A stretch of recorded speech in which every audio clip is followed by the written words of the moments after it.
Well, Mr. Abbott, I know you're just about at a landmark birthday coming up on July 19th. Yes, sir. So Yes, sir. if I Right. get my math correct, you're just about 70 years old. Yes, sir. Yes, sir. Well, I've got you by a couple of years. But why don't you talk about what it was like to grow up in Acworth in the 40s and 50s and early 60s? It was wonderful. A lot of my history and a lot of the things that I think about are growing up in our home, the Abbott home place, which my grandmother called the Cedars. It's now called the Cedar Plantation, and it's over on North Side Drive.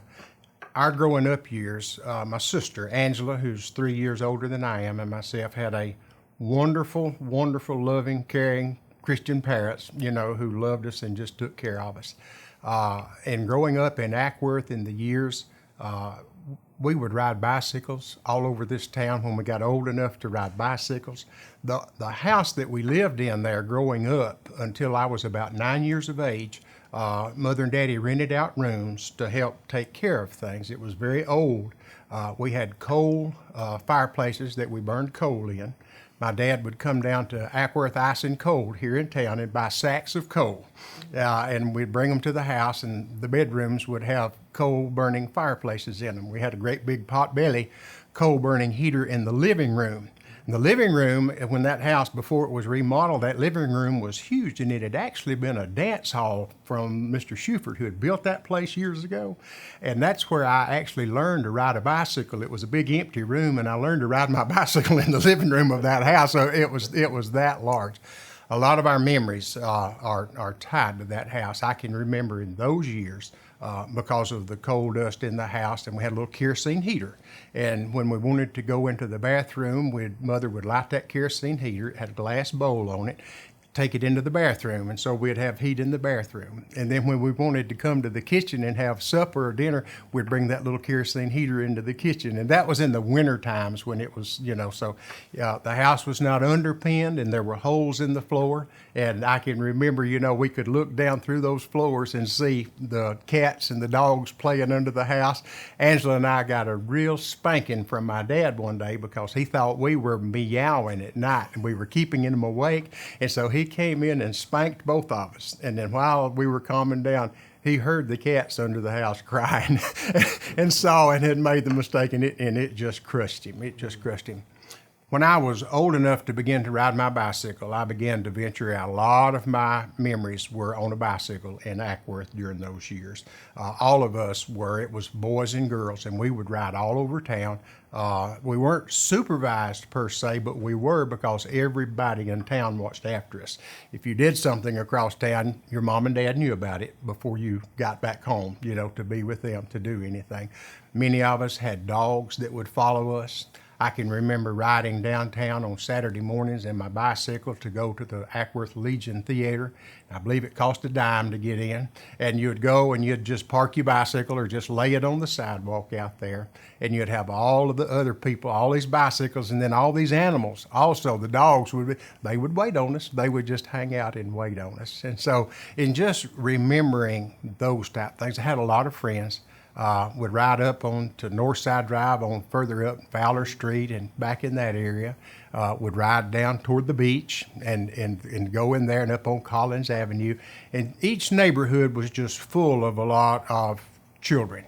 And we would just congregate around that way. Actually living where we lived right directly around us, there really were not children right there. I had to either go further up on North Side Drive or back behind us on McLean Circle.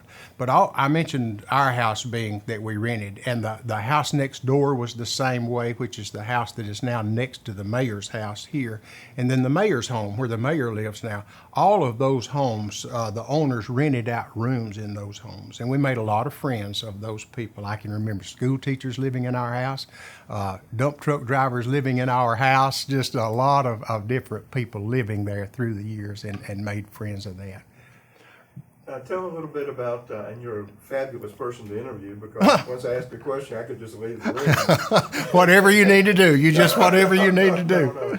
But tell me about the house, the Cedars. Right. Were your grandparents living in it while you were growing up, or were they out gone by that time? My grandparents, my grandfather had already died at that time. My grandmother only lived a few months after I was born, and so my parents had moved in at that time. They moved in just maybe not quite a year actually before I was born. My parents moved into that house and began then to live there. And those first 9 or 10 years, what I mentioned is the way it was. It was the old house and those things. 10 years later, my mom and dad remodeled it. They called a man and had him come, and he looked at it, and they had decided to tear it down. It was in such bad shape, and it was just tear the whole house down. It really, you'd had to seen it to understand it. Now, how old is the house? The house was built somewhere in the late 1860s or the early 1870s. My mom always said 1875 or 76, she thought. And it was built by a man by the name of Schufert, who we understand just by word of mouth was a carpetbagger that came down up north. He was he was a bachelor. He was not married. And that's He built that big house. He built it. It was a party house, and that's why that long living room was actually a dance place. And the stories that we've heard is that he would be there, and he would have Surreys, and they'd come to town, and he would bring a girl home with him, and they would have big dance parties and have all kind of things going on. When Mother and Daddy remodeled the house in 1955, they had to put underpinning and do all of the things to get the foundation. And as they dug those places, they found all kind of old liquor crocks. They weren't glass bottles, they were liquor crocks. And so you could see somebody through the years had an awful lot of fun there. But Mom and Dad had lived some in and out of that home prior to that, part-time, just renting from my granddad. But Angela is my sister. She and I grew up, had all of our growing up years there in that house. I believe my grandfather bought it. I believe it was around 1916 or 18 or something. I'm not certain. So your father would have grown up in the house? My dad grew up in that house part-time for a while. They kept the house, but for a while they had moved to Somerville, Georgia. Mm-hmm. And my dad had done all of them had lived there for a while, but they came. My father was born right across the street from the Christian church there, just across from the funeral home, about 2 houses down toward town. That's where my dad was actually born.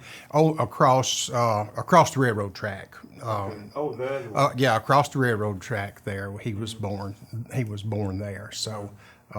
On North Side Drive, or? It would be. I forget where South Side starts, but I guess it's still. Or whatever. Yeah. If you're here in town and you cross the railroad track, directly across from Collins Funeral Home, mm-hmm. the church is there as you cross. The church is there on the left. If you turn to the right, my father was born on the second house on the left. The house faces the railroad track and faces like the post office, mm-hmm. And things. But the house has a lot of history. That's because it was so large. That's where all of the family reunions took place. My father, there were 4 brothers, 3 sisters, large family when they were all there growing up mm-hmm. in that house. There was a little small balcony on the second level of the house, just barely enough room for 2 people to stand out on it, but long enough to put a little cot on. And my dad said when all the children were growing up in the heat of the summertime, they all would vie for a spot that they could sleep on the balcony that night so they could stay cool, while everybody else cooked in the house. So. Now, did you continue to own the house until it was sold to the wedding? We did. Susan and I did inherit the house, and my sister inherited an adjacent house right behind the property, and we sold it to Bridget, who has turned it into the wedding house. We were so glad that she came into our lives and really into the city of Acworth, because the house had once again begun to get in great disarray. Susan and I served in Hawaii for 3.5 years with the Hawaii Baptist Convention, and the house had really gone down. And a couple of people who had looked at it, they wanted to tear it down, and they had thought about doing it. But Bridget, I think, fell in love with it, and we are so glad she did. And every time we go back up there, it's just, I love seeing it. I think my mom and dad would love seeing what it is right For your now. family for preserving it all. Yes, these years. yes, and she has preserved it much better than I think the state it was ever in. But Now, what did your father do? my father worked for People's Loan and Financial Corporation in Marietta, Georgia, right next to Kennestone Hospital. He worked there for 33 years. Prior to that, for a few years there going, he was in the banking business up in Somerville, Georgia, and he did work for a while at Bell Aircraft during the war, when the war took place. And my mother was a school teacher. She taught school all the years there at Acworth Elementary School, and a lot of times she would have a lot of the girls come up and spend the night at the house. Sometime during the year, they all wanted to come spend the night in that house. It was a large house, and it was different, I guess, for people. I don't think I was really ever aware of what people thought about that home and the size of that home. Mother told me one time in school when I was in the second grade, she came in laughing and she said, your school teacher told me that you told everybody in your classroom that you get your lunch money from the money pile. And she said all of the kids, because that house was such a big house and it sat back, all of the children, when I had said that, I guess thought somehow or other that there was a great big pile of money up there in that house. But what it was, my dad had a little glass dish, just a small glass dish that he kept in his top desk drawer. And he would keep, for Angela and myself, he would keep our lunch money, daily lunch money, I don't remember, a quarter or 15 cents. And when I said money pile, all of them thought, all of this money, but it was nothing but a little dish. But mother got a big kick out of that they all thought we had that.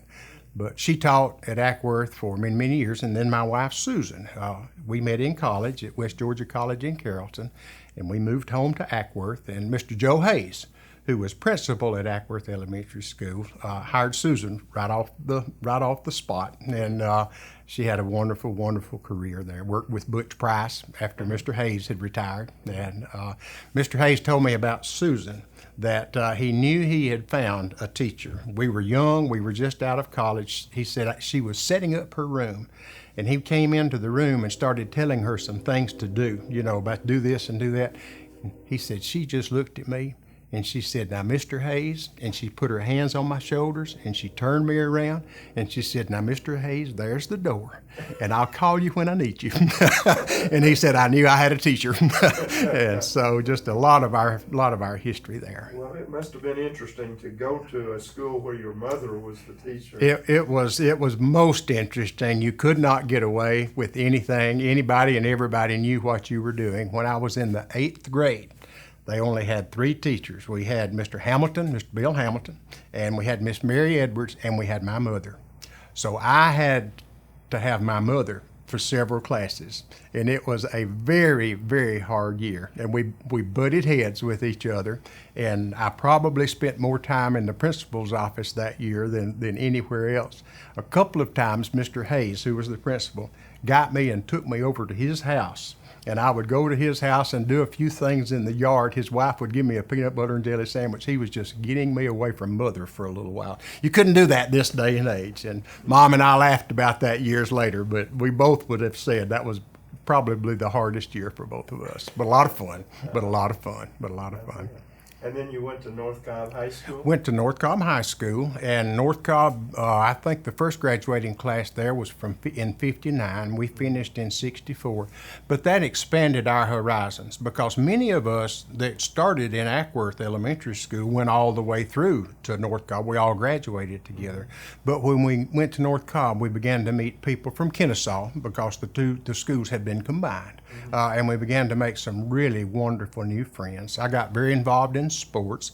I got involved in sports at Acworth Elementary School when I was in the 6th grade playing basketball for Mr. Billy Blocker and Little League baseball and football.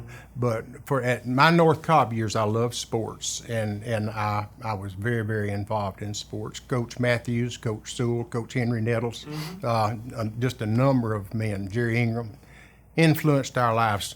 They taught us football, but they taught us about life also and gave us some wonderful life lessons. Playing football, what position? I played each position. I say that laughingly. Most of the time I was in the backfield, but sometimes on defense I would always play a either a defensive linebacker or sometimes a defensive end. But each year, I played fullback one year, I played halfback one year, I played center one time. Never could play quarterback. I never could throw a ball very well. So, but just kind of wherever they need.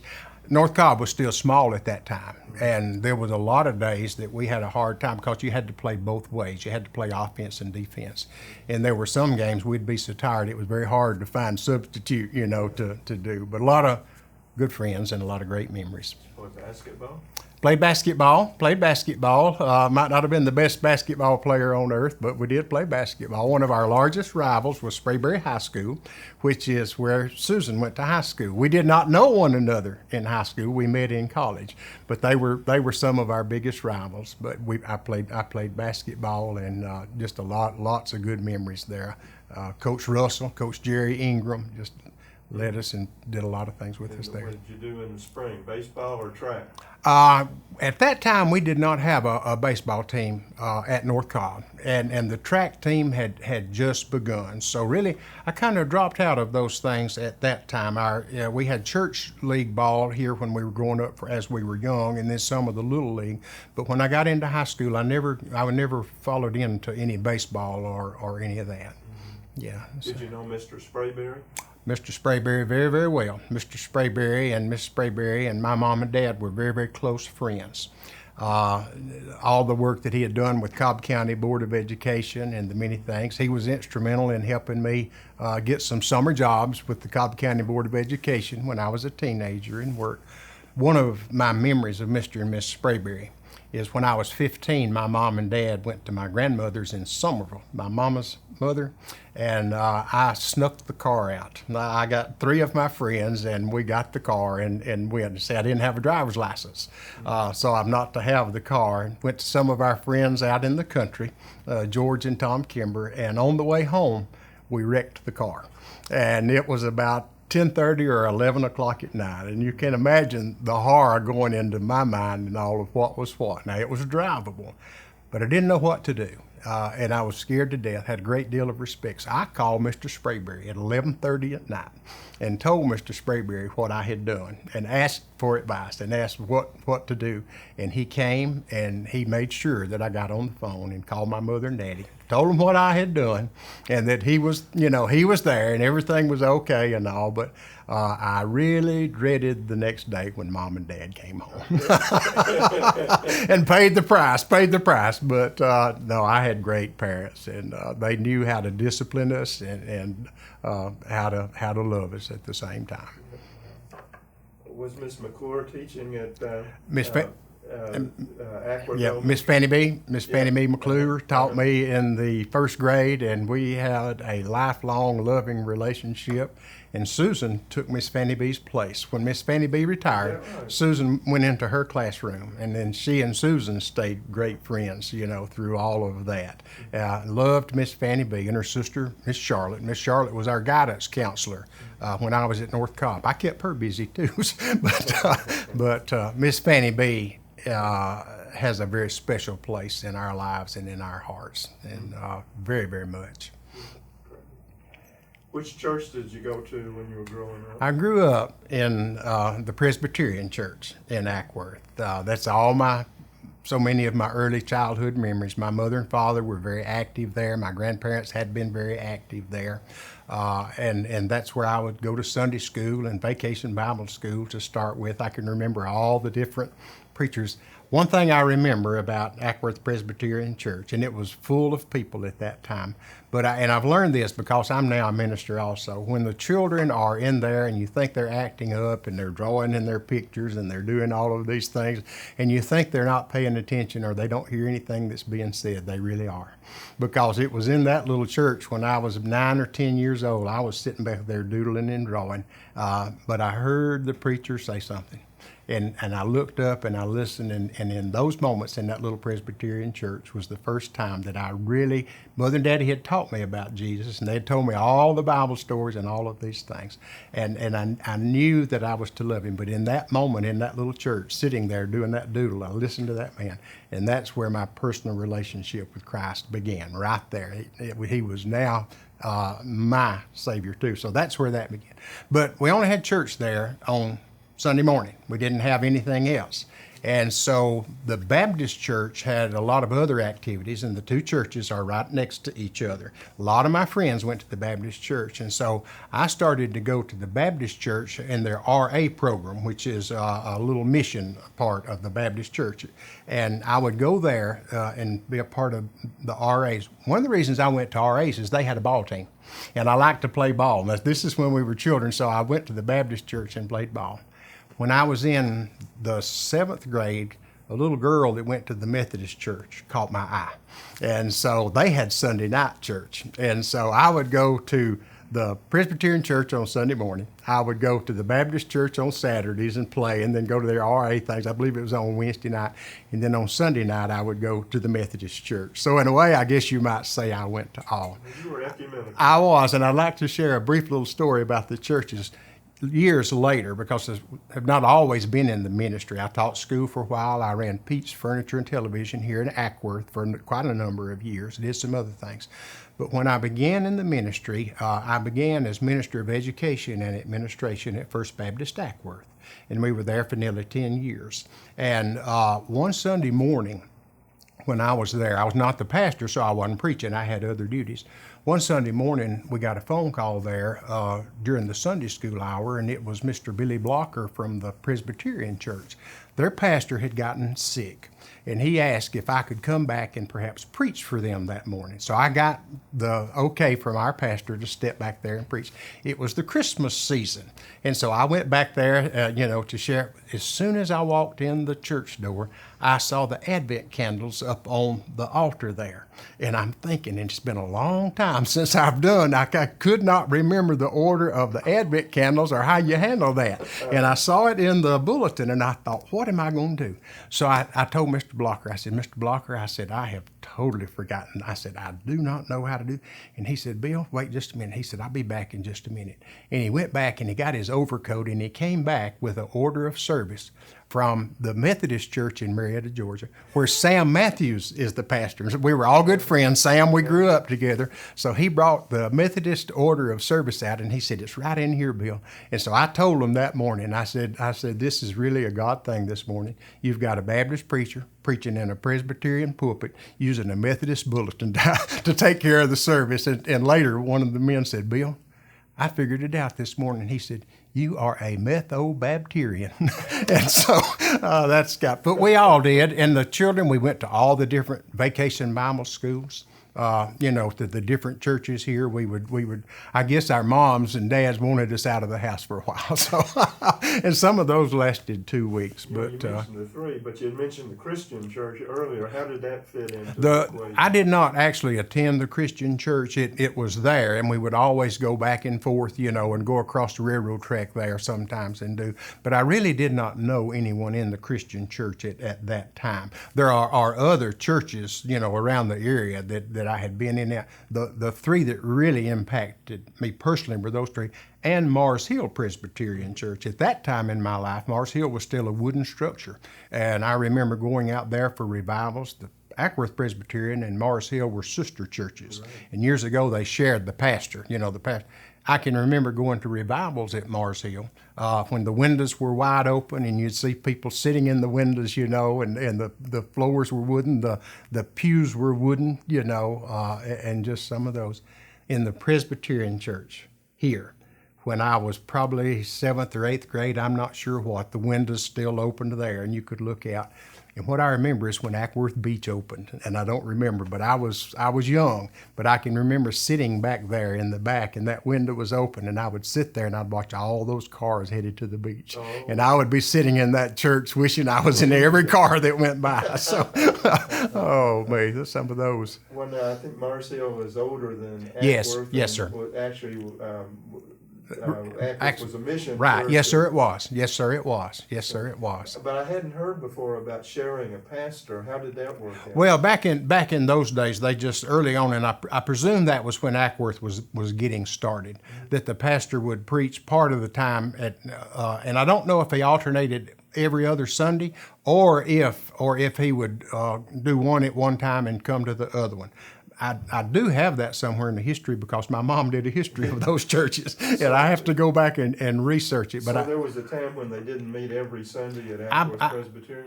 I'd have to clarify that with her. I know they shared the pastor, and oftentimes back in those days when pastors did that, they would meet one Sunday at one place and the next. And Jimmy Durham or some of the others might even be able to help us better with that than I am. Although they're close enough together that he could have done Right. 2 sermons. Could have, but really in those days, probably at that particular time, it was probably still horse and buggy day. Still could have done it that way then too, but But it would have been longer. it would have been a longer journey. Well, there are other churches too, like Bethel AME and Right. Zion Hill Right. shared a pastor, or didn't share a pastor, but they would go from Go one f- go church f- one Sunday and the other Go church from the other one Sunday. to the other also. So Yes, that yes. could have been. But and so talk about your mother and writing the history. My mother was president of the Cherokee Presbytery. That would be the women of the church over all the churches in the Cherokee Presbytery, which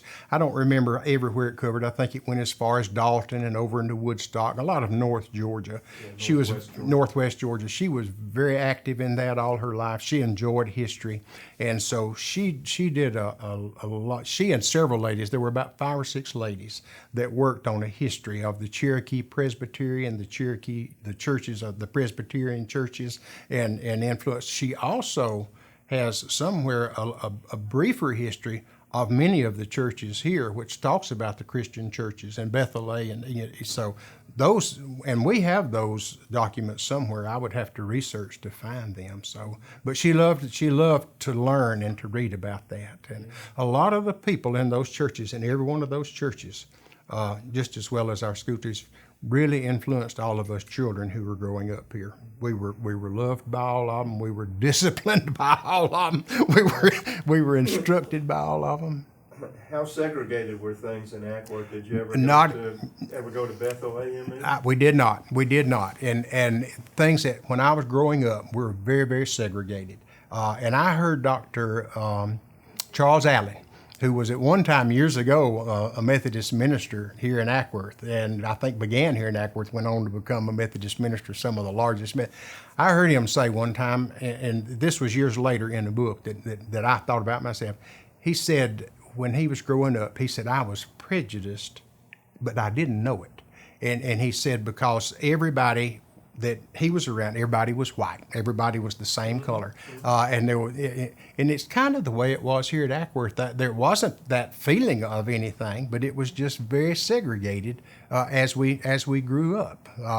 Which in looking back at that, those of us growing and young, I don't think it ever really even entered our mind of that. And I think still when we were at North Cobb, into 64, I believe I think we were. And as I say, it wasn't because we had good friends. We'd sometimes play together and do things, but if you'd go to the movie theater, it was segregated. If you went to certain park areas, as children, I don't think we were thinking that at all. Yeah, it's 65 when they started freedom of choice Okay. in the Cobb County system. So, Right. So it was totally segregated when you went through. It certainly was. Was. In your big house, did you have servants come in, domestics? When I was growing up, we certainly did, and they did as much sometimes raising Angela and myself as mother. Of course, his mother was teaching, and we were doing things. And they weren't servants; they were just just helpers. Servant, domestic help. But loved us, and we loved them. One was Mamie, and I can't pull back the last name right now. And then Miss Eunice. Some of the best cooks in the world and would just do anything for us and everything for us. And I remember Miss Eunice one time, I found some firecrackers in some M80s, and I went out behind the house and snuck out and lit them. Mother and Daddy weren't there, but I remember Eunice talking one day. She heard this loudest boom she had ever heard in her life, and she saw me come running out from behind the brick house, and she knew I was in trouble again. So, and I was. Mother and Daddy knew it as soon as I got home. But they were loving and they were caring. They would help with the meals because Mother and Daddy were both working, and then they would help Angela and I with things that we would do. Very caring people. Talk about going to the lake. I was not a good swimmer, and when I was young, I was actually afraid of the lake. But we spent a lot of time, actually, when the beach opened, a lot of time at the beach, and we would go and spend time at Acworth Beach. A little later on, they would have the dances and the things down there. It was a great place to be in the 50s. But we would go as a family, and we would picnic at Acworth Lake and the beach in those particular parts. We didn't own a boat and didn't do anything. This is a story I remember from the lake, and my sister was a little older than I was, but it was at Acworth Beach. And one day I was at home, and Mother and Daddy, we were all at home, and Angela came running in the house, flying in the house, and big old tears in her eyes, just something had happened. And she was down at the beach. I believe she might have been a lifeguard. I know she was helping. But a little child, little infant child or small child went missing at the beach while they were all there. And they kept searching and searching. And then the lifeguards got everybody out of the water at the beach. And then they had everybody line up and hold hands and walk slowly into the water. And as they walked slowly into the water, it was Angela, my sister, that stepped on the body of that little child. And she was probably 15 or 16 at that time, and just, the devastation of seeing what had happened with that mom and dad, with that child, but then the fact that she had done it. But I remember some parts before the lake, as it was being done. I forget exactly when it was all finished, but I can remember some parts before the lake was actually completed and everything was done there.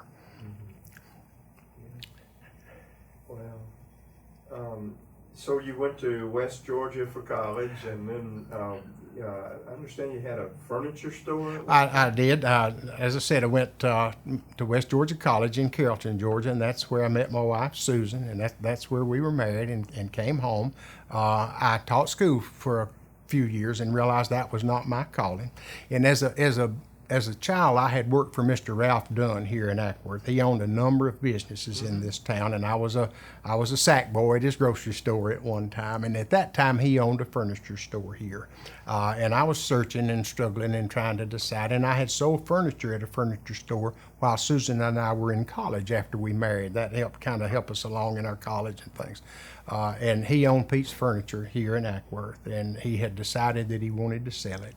So we purchased that, and I think it was for about 7 years and that we operated Pete's Furniture. When you say that, I'd like to share just a little bit, if it's okay, on some of the jobs as children here in Acworth. My first job was a shoe shine boy at the barber shop. We had 3 barbers there: Aubrey Chandler, Steve Chandler, and Oscar Hunt. And I was in the 7th grade, I believe it was, and went in there to shine shoes. And I really had a great education. I learned a lot of things in there, and I learned that there were some dress shoes, the kind that had the white in the middle at the mid. I could not shine them. One day I can remember Mr. Chandler coming over there and just saying, "Bill, just stop." But I would sweep up and clean things up, and there was a shower in the back. And at that time, we didn't have hobos as much, but there were transients that would come through. They would come to the barber shop and come in and I think pay a quarter and go back there and take a shower. So I had to keep the soap in the dish and had to keep the towels for them back there and do those things. That was one of my first jobs. And then I sacked groceries for Ralph Dunn for the years that we were there. For a number of years in high school, I worked for the city. And just we worked on whatever they needed. Work on the street crew, work on the grass crew. That's when we cut all the railroad area, and we cut the streets, but we used swing blades. we didn't have weed eaters, and clippers or anything that we would have. So just some wonderful those type of jobs. So. When did you decide you wanted to go into the ministry? I thought it for a long, long time. I had known it, and Miss Susan, my wife, said she knew it well prior to when I decided to do it. I had done several other jobs, but I couldn't find any kind of peace or contentment. Deep down inside, something was just gnawing at me. So when I was 37, I entered the ministry. We put our house on the market, decided to go to New Orleans Baptist Theological Seminary in New Orleans. And one of the reasons I never wanted the ministry, selfish, I loved Acworth. I had always loved Acworth. Nothing would take me out of Acworth, and nothing would but God. We put our house on the market. We went to New Orleans. The house didn't seem to be selling. And about the time we were doing everything with New Orleans, they had decided to open a Marietta Center at Roswell Street Baptist Church in Marietta. Yeah. And so we just went right there and began our seminary training. She was able to continue to teach school here. And then that's when the First Baptist Church asked me to come part-time and work as an assistant to David LeGrand, who was the pastor. And this is the sense of God, the sense of this that God has. One of the reasons I didn't want to go into ministry, I didn't want to leave Acworth. Well, we spent our years in seminary in Marietta. And then the First Baptist Church hired me part-time, and then they brought me on full-time.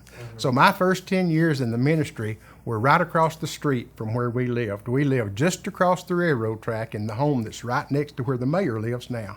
And we would just walk across that. And my excuses sometimes before was I'd sit on my front porch and I'd say, I don't want to surely go to that church right there, because if I want to stay home on Sunday and drink a glass of tea or just sit out here on my porch, I don't want people in that church looking over here and saying, but God put us in that church. We served for 10 years. And as a matter of fact, the single Sunday school class met every Sunday in our home. And Susan, they would walk across and have Sunday school in our home while we were all, and Susan and I would come home, and boy, you could still smell the bacon and you could smell the biscuits, and it was hard, so. I can vaguely remember, I think I had David LeGrand's wife was in one of my classes. Reba, yeah. We were dear friends. I've always considered him my mentor in the ministry. We're pretty much the same age, but he had so many years' experience, and we are still very dear friends. He lives in Jasper now, and we stay in contact. But he pretty much mentored to me and taught me everything I knew in the ministry. Well, that's good, because I was thinking he had some kind of illness. David has had cancer a number of times, very serious. And there was a time when Susan and I saw him in the hospital in Atlanta, the cancer center, and we thought we'd never see David again. But he overcame that. I think he was only one of, I forget how many were on that floor that survived. But he is still alive and still doing very well. He has overcome several bouts with cancer, from that. So, but you ask about that.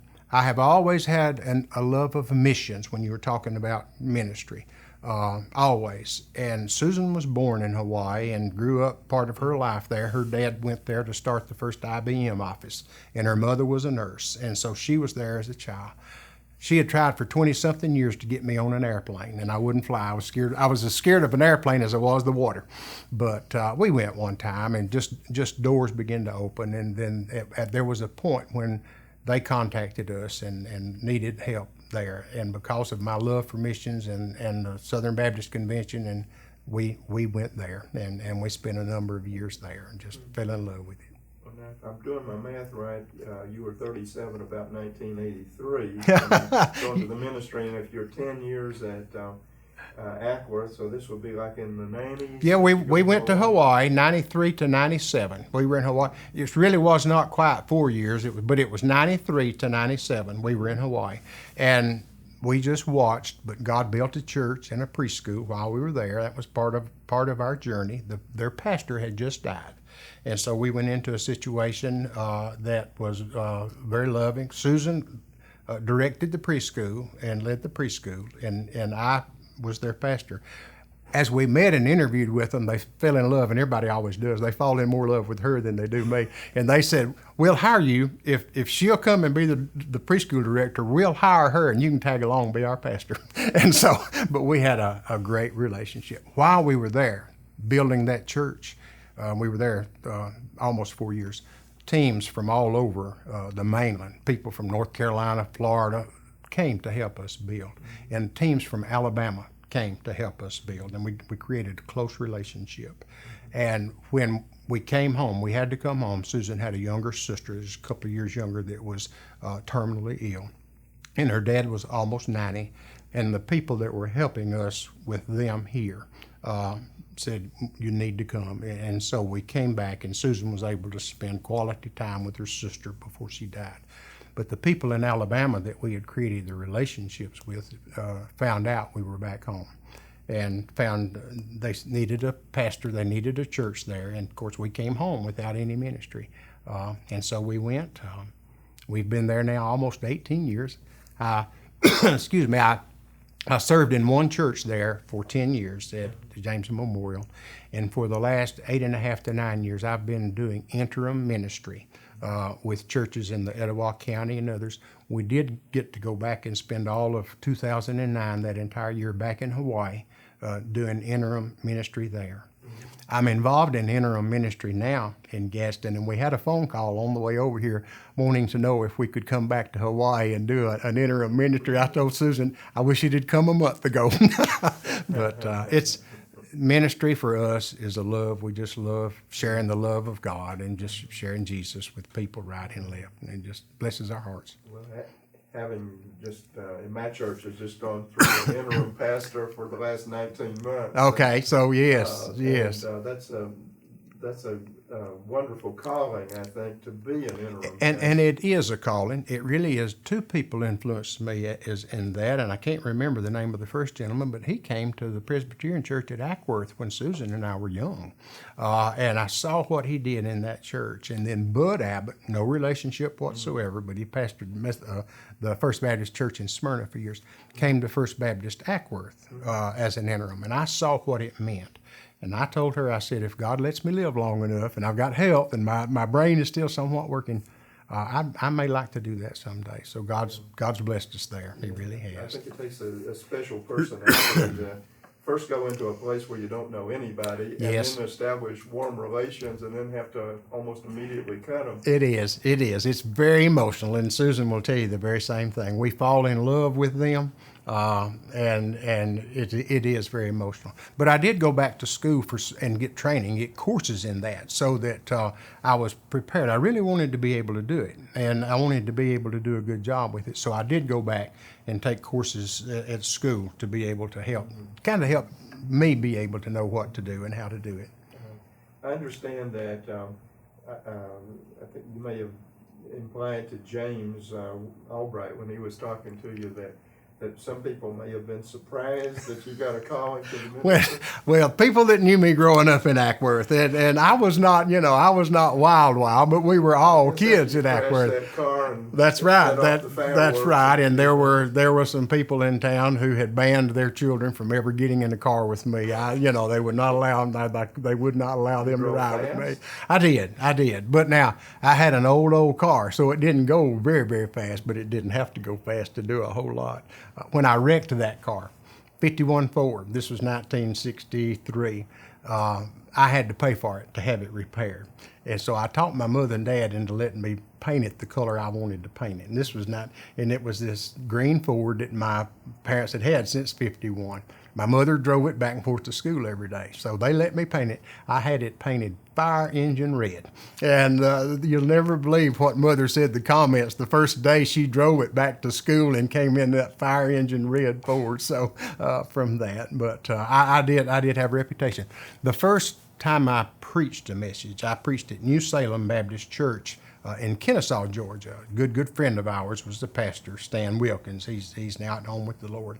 But the Stan told me when he told them that Bill Abbott was coming to preach, one of the little senior ladies, and I cannot remember her name, but she said, "Not the Bill Abbott I know's not coming down here to preach, is he?" So I don't remember her name, but I told her that night, I said, I hope in some ways I'm not the Bill Abbott you knew back then. So, but a lot of people couldn't believe it, from that standpoint. They never in real trouble, but just a kid and a teenager into mischief and into those things that teenagers sometimes do.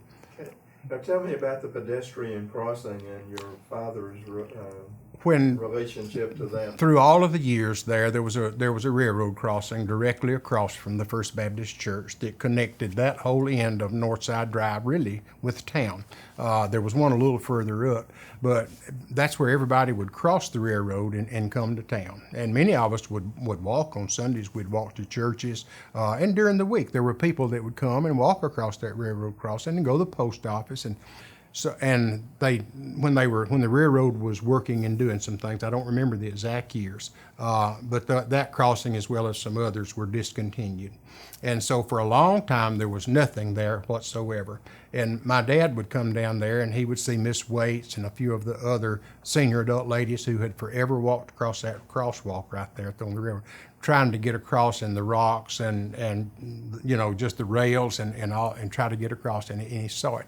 So he began to talk to the railroad about putting a crosswalk crossing there, just wide enough to walk across so that the people wouldn't have to go through all of that to get to town and to do other things. And of course, everybody in town said it would never happen. You couldn't get the railroad to do anything. But through the help of the mayor here in Acworth, and I don't remember at that time exactly which one, and through some people, he finally was able to get that done. And I think it took 6 or 7 or maybe even longer for that to actually happen. I know the people at the railroad got so tired of hearing from him and listening to him, because there's a stack of papers up there this high. But when it happened, the city of Acworth named that Abbott's Crossing. There's a little plaque that's been much improved now from when it was originally done, but they put a plaque there and they honored him. And Franna Brown at that time, I believe, was the city manager or city clerk at that time. And I remember she and the mayor were very instrumental. And but all of us who lived there were so appreciative of that, because that's how we did. And when that Sunday school class would come to our home for Sunday school in the mornings, they would use that crosswalk at that time. But it was a topic of conversation and many things in Acworth for a long time, because most thought it would never happen. I think it's very rare. He had to have tremendous political He had influence. a lot of willpower and a lot of staying power, I think, for I believe he was told no more times than anybody might expect to be told no. Still resent them taking away one of our crossings in Marietta, right across from where the Kennesaw House and the Right, old, yes. Old train station. Exactly. This one was a dangerous crossing, though. This one was dangerous, because if you were coming, the train would come around what we call the cut there, and you really couldn't see the train until it was right on the crossing. Well, I've got one last question for you. Okay. Just talk a little bit about coming back to Acworth nowadays and how the town has changed. We love it. We love it. Just the improvements that are made here. I cannot say enough about the mayor and the city council and all of the citizens that have turned this town into what it has become. When Susan first moved here with me and we began, so many of the buildings here in town were empty, and they were emptying out at that time. And the whole other side of town that was there at one time, those were vacant, but finally they were all torn down. We would oftentimes, Susan and I would walk to town. We would walk down by the beach in the afternoons. It was kind of our afternoon walk. And she would say over and over, she would say, "Bill, this town is just missing it, you know." We say all of these vacant buildings and all of these different things there. And to come home now, we just look forward to every trip here. We're only about 2 hours away.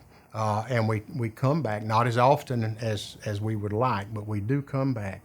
And it's just wonderful to see all of the different businesses that are here, all of the improvements, all of the street lights and all of the sidewalks. And there's a magazine that is out, and I forget exactly what it's called. It's called About Acworth. And someone showed it to me one day, and so I called here and I subscribed to it so I can get a monthly magazine so I can keep up with Acworth and the things that go on here. We love coming back. As I mentioned, I love what Miss Bridget has done with the home place there, and just to go and see that in that state, but to see the entire city that way is just a blessing. Well, Reverend Abbott, it's been a delight to talk to you today. Well, I've enjoyed it. You could tell I've enjoyed living my childhood and some of my history. Should all interviewees be as candid and have as much to say as you do? Well, I have enjoyed it so much. Thank you. Thank you for the opportunity. Thank you for the privilege. Yeah. Thank you. Yeah.